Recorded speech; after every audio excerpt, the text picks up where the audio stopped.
Hello, my name is Michael B. Rush, and I'm on a walk in the woods. I'm walking because it's what I do when I need to think, and I've been thinking a lot recently. And I think I'm thinking about the book of Revelation, but I'll let you decide. See, I recently wrote a book on Revelation. It's called Revelation, the Vision of John the Divine.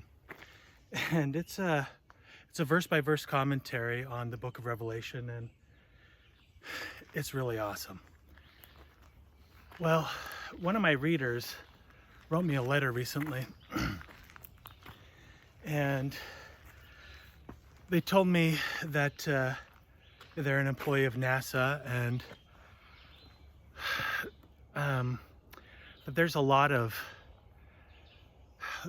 anxiety right now and certain people in NASA with regards to a specific asteroid. And I know that sounds kind of strange, but this person said that this particular asteroid was the reason that the Space Force was formed. I have no way of validating if this is true or not. But,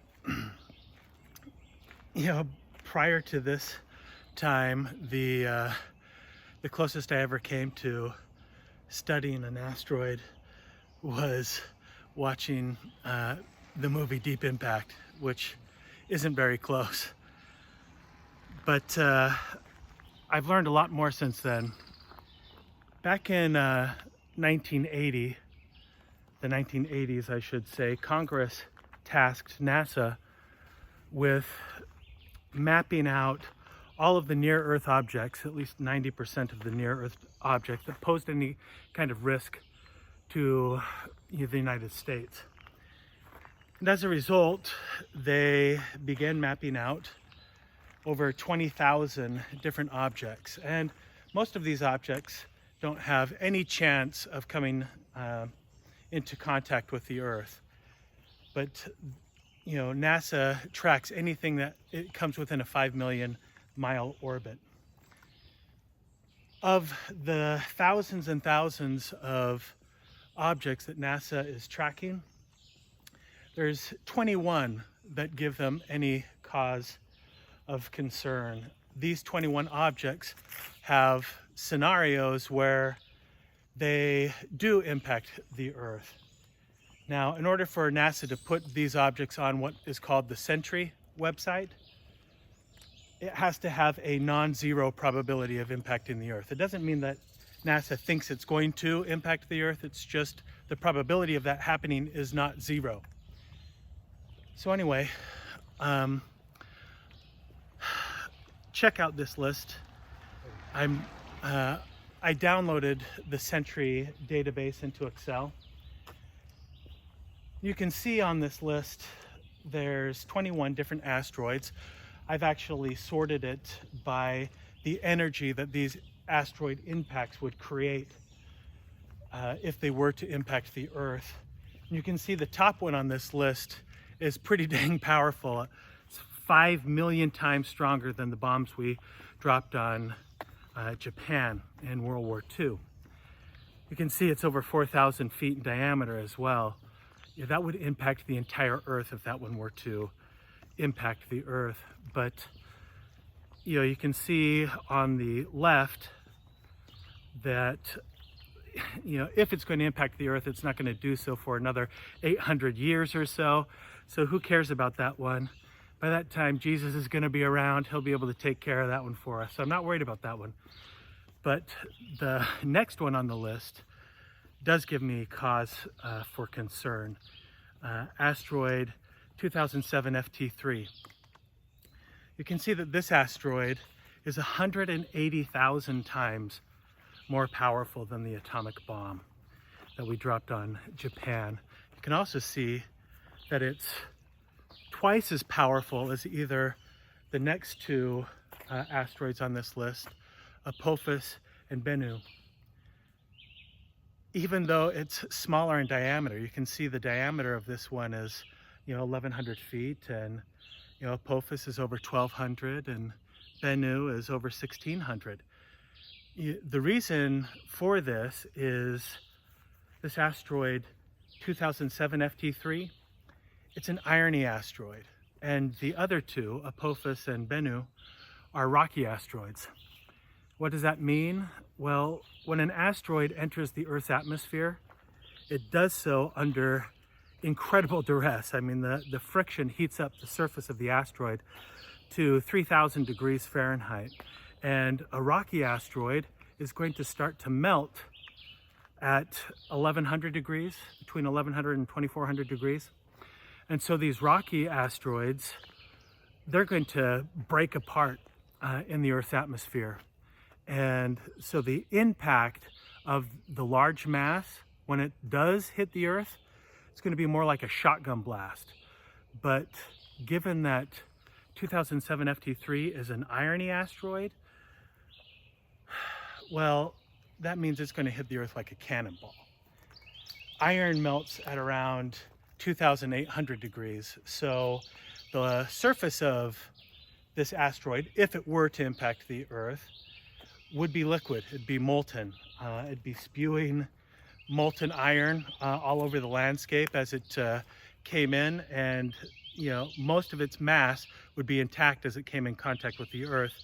And the mass of this asteroid is estimated by NASA to be over 60 million tons, and it's moving at over 60,000 miles an hour. So that's a lot of force.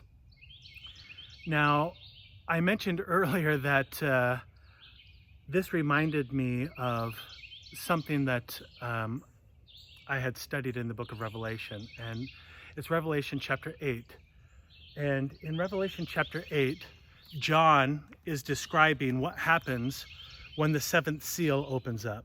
And the seals in the book that John is describing, they describe 1,000-year periods in the Earth's history. The seventh seal corresponds with the year 2000 to the year 3000 and the time period in between, which which is going to be the millennium, when Jesus Christ is reigning personally on the earth. But we know from the scriptures that no unclean thing can dwell in the presence of God. And so the earth is going to need to be prepared for the Lord's coming. And the book of Revelation talks about how what those preparatory events are going to be like. And John sees that when the seventh seal is opened, this is Revelation 8 verse 1, that there's silence in heaven for about the space of half an hour. Now, about the space of half an hour isn't an exact time that we're going to be able to set our watches by, right? So what are we supposed to make of this? Well, Peter taught with regards to the last days. He said that there were going to be people that were going to mock and scorn the believers because they were going to say, hey, where's Christ? Since things are continuing as they always have been. He's not coming, and or at least he's delaying his coming. And Peter said, beloved brethren, know this, that one day unto the Lord is as 1,000 days unto man. So when John is talking about the silence in heaven ending, he's talking about it ending after the manner of the Lord's time.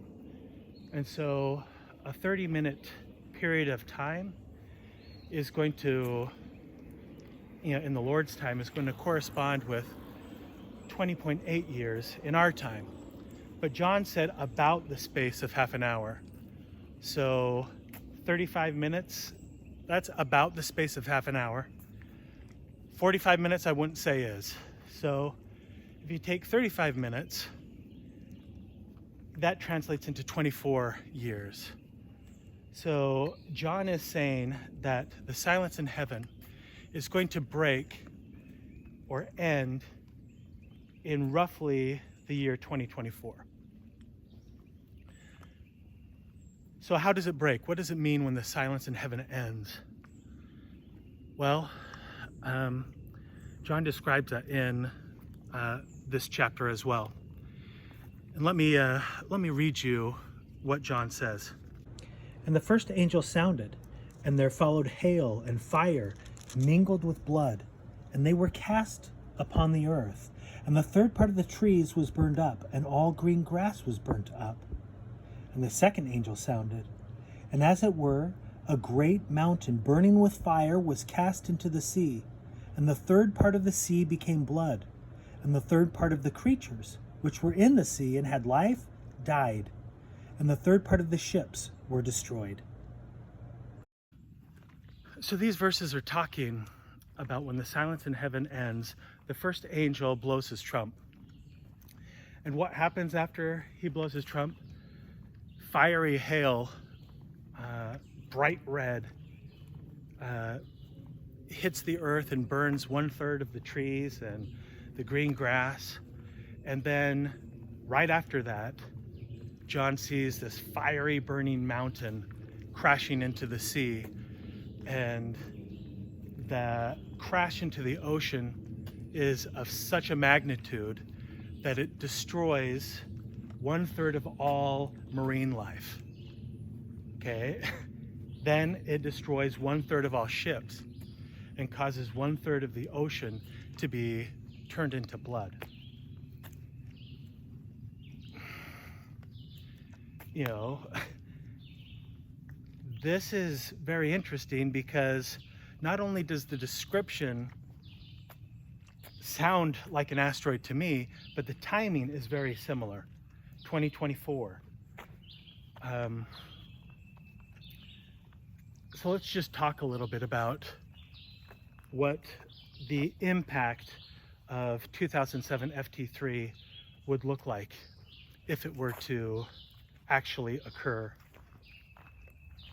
So I said earlier that it is 180,000 times the strength of the atomic bomb that we dropped on Japan. What does that mean? The most powerful bomb that we ever have detonated on the planet Earth is the Tsar bomb, and the Russians did it in Siberia. And that bomb was so powerful that it produced a shock wave that circled the Earth 3 times. And had that bomb been detonated in Las Vegas, Nevada, it would have shattered windows in Logan, Utah, over 500 miles away. That's how powerful that bomb was. But that bomb has less than 2% of the energy that an FT or a 2007 FT3 impact would produce. So you can imagine, John saw something impacting the ocean. Now, if this asteroid, if we are really talking about an asteroid, then it's going to be superheated. So on top of the kinetic force that this thing is going to bring, it's going to have the added power of causing incredible volumes of ocean water to instantaneously expand. Steam takes up 1,600 times the volume of water. So that is going to produce a massive displacement of water. And as you can imagine, displacing that kind of water with that kind of force is probably going to produce an incredible tsunami. Tsunami with I've seen some models that talk about the strength of an ocean impact for a similar sized asteroid. And near the epicenter of the strike zone, they're talking a tsunami that's 900 feet. Now, keep in mind that a tsunami isn't a wave. It's the whole ocean surging, okay? So 40% of the world's population lives on the coasts, and 880 million people of that 40% live at an elevation that's lower than 30 feet. Shanghai, China, for instance, geez, that's less than 20-foot elevation. Miami's less than 10. So you can imagine the devastation that such an impact could occur or could cause to occur, which is one possible explanation for why John saw the ocean turning into 1/3 of the ocean turning into blood. Now, 1/3, we're talking about a sub-global event. And according to NASA, for a sub-global event to occur, an asteroid needs to be around 1,000 feet in diameter. And that's exactly what John is seeing. If it's less than 500 feet in diameter, it's going to produce regional effects. I mean, it could take out a city, but that's about it. If it's over 3,000 feet diameter, you're going to impact the entire globe. But John saw an event that impacted 1/3. So I think that also is very interesting, because you've got the impact itself that he's describing, you've got the scope of that impact that he's describing, and you've got the timing of that impact that he's describing. And then you've got 2007 FT3. Now let me tell you a little more about this asteroid. So NASA expects that this asteroid is going to pass between the moon and the Earth, but not strike the Earth. But it comes within 1 standard deviation of doing so. Now, it's going to come lower than our highest geosynchronous satellites, according to NASA's existing model. But the problem is this particular asteroid is what's referred to as a lost asteroid.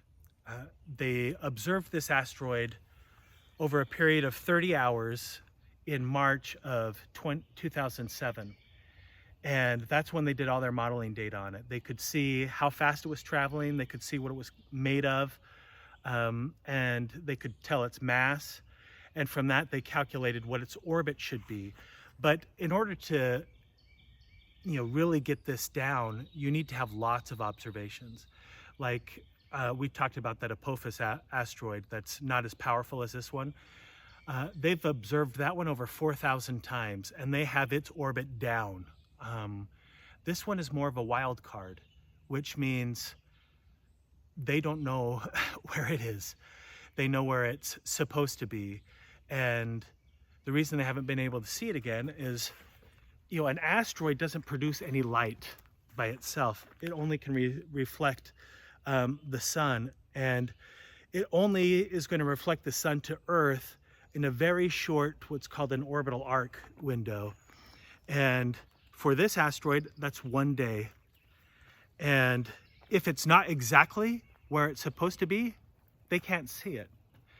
And when you're trying to look for an asteroid, which is a black object against a black backdrop, and it's only 1,000 feet across, and it could be millions of miles away, it's very, very hard to do.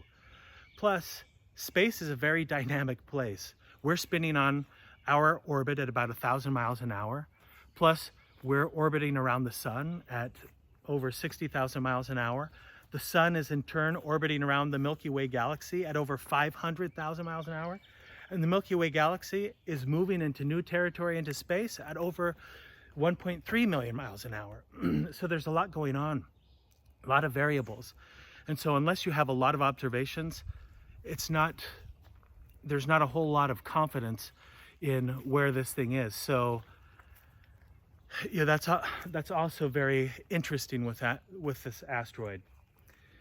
Now, one more thing that I want to mention about this before I wrap it up is you've probably heard a lot about the 2 great American solar eclipses. The first of these occurred back in August 21st of 2017. And it passed over almost the entire breadth of the United States. In 2024, there's going to be another one of these, and it's going to be in April. I think it's April 8th, if I remember correct. And that one is going to form a cross, or an X, over the country. And interestingly enough, it's going to form an X over a community called Salem, Kentucky. Now, Salem means peace. And the prophet Daniel said that peace would be taken from the earth. In fact, in Daniel 12, verse 1, he talks about a time of trouble coming that will be worse than any time since there was a nation. You think about what the earth has gone through, what nations have experienced, and we've seen some really bad things. So if we're talking about something that's worse than anything we have ever experienced since there was a nation, that's got to give you pause. And the events that are going to cause these things that have never occurred since there was a nation are these 7 events that occur at the beginning of the 7th seal. So I think that there's some symbolism with these 2 great American eclipses, and I think when you cross out peace in the year 2024, I think that's significant. But there's also something beautiful with these. And I saw the first solar eclipse, and I gotta say, if you haven't seen a total solar eclipse, you have to do it. It's a spiritual experience to see that. But anyway, there's not just one Salem that's involved in this crossroads event. There's actually 12 Salems. And I'll show you the slide that shows this. Now, when you're talking, cities named Salem, it causes you to think of, at least it causes me to think of Melchizedek, who was known as the Prince of Peace because he brought peace to his people who were centered in Salem, which is where Jerusalem is now. And they, the people were wicked. They were amongst the Canaanites, and the Canaanites were wild and crazy. If you've read my first book, A Remnant Shall Return, especially the last section, you know what I'm talking about. But Salem repented and turned to the Lord under the leadership of Melchizedek. And as a result, they sought to be reunited with the people of Enoch who had left before. The Lord had lifted them up, and they did. They were reunited with the people of Enoch. And the Lord promised Enoch, because Enoch mourned for the sins of the world. He saw the sins of the Canaanites during his day and how the whole earth was going to be destroyed in a flood except for Noah's posterity. And he asked the Lord, Lord, is the earth ever going to rest from this kind of wickedness? And the Lord made a covenant with him that it would rest, and that in the last days he would establish a city of refuge, a city of peace, the New Jerusalem. And you can read about this in Moses chapter 7. So when you see this event and it's crossing out peace in the year 2024, I think it's also highlighting the fact that the Lord will bring peace again to the earth. And he is going to do that by establishing the New Jerusalem upon this American continent. All of this stuff is spoken of, at length in the book of Revelation. And if you're interested in this, I highly recommend that you read my book, Revelation, The Vision of John the Divine. I've also written 2 other books, which are awesome. They really are. And the first book is called A Remnant Shall Return, and it focuses on the patterns of the past and the covenants that the Lord has made with the house of Israel. And if you don't understand the covenants that the Lord has made with the house of Israel, you're not ready for what's going to transpire upon the earth. You're just not. The Lord has made promises and covenants to restore the entire house of Israel in an event that will rival the Exodus of Egypt for wonder and awe. So that's coming. He's going to establish the New Jerusalem. There's incredible events that lay ahead of us. And if you are interested in this, I encourage you to start with my book, A Remnant Shall Return. It's available on Amazon in either Kindle or a hard copy. You can also order an audio version of the book on my website, thelost10tribes.com. My second book is Daniel 11. And, as the title states, I'm not very creative with my titles. it's entirely about the 11th chapter of Daniel. And that is a fantastic vision. All of Daniel's visions are related to each other. And this vision in chapter 11, it is, I'm just walking by this tree and look at what it's, the little word of encouragement. Don't quit. Wise words.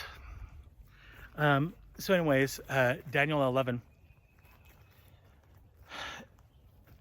it starts, Daniel sees what's going to transpire in the earth over the next, from his day all the way to the coming of the Lord, when the Lord destroys the Antichrist personally. And it really is an incredible book. It's also probably the easiest of my books to read. It's only 165 pages. My other ones are significantly longer than that. A Remnant Shall Return, for instance, includes over 800 scriptural references.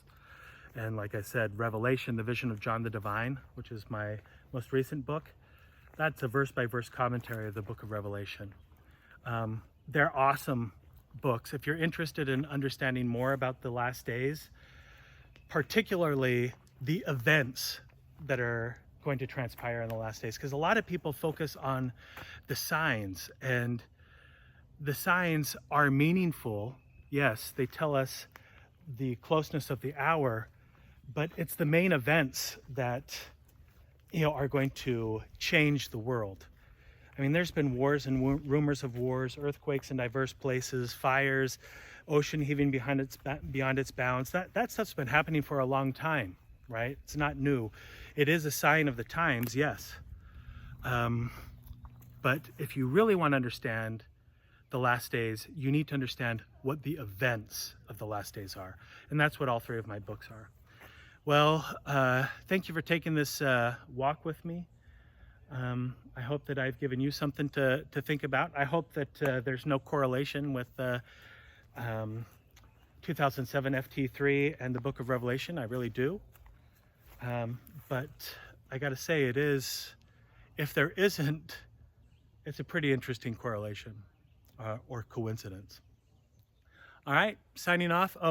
Last thing, if you enjoyed this video, please follow me on Instagram or Twitter. And I'll show you what my account names are, and you can follow me there. I really don't post very much. In fact, I just created those two accounts at the behest of some people. But I'll try to do better and post more often. So if you have any interest in this subject, follow me. Thanks.